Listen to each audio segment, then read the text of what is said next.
Hi guys, in this video I will show you how to disable comments on Pinterest. What you need to do, first just go to Pinterest and log in your account, and then you click in your profile icon, and then you select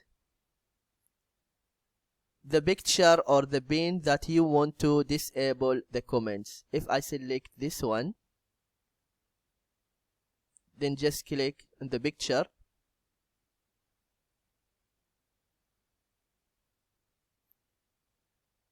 and then you see here the three dots.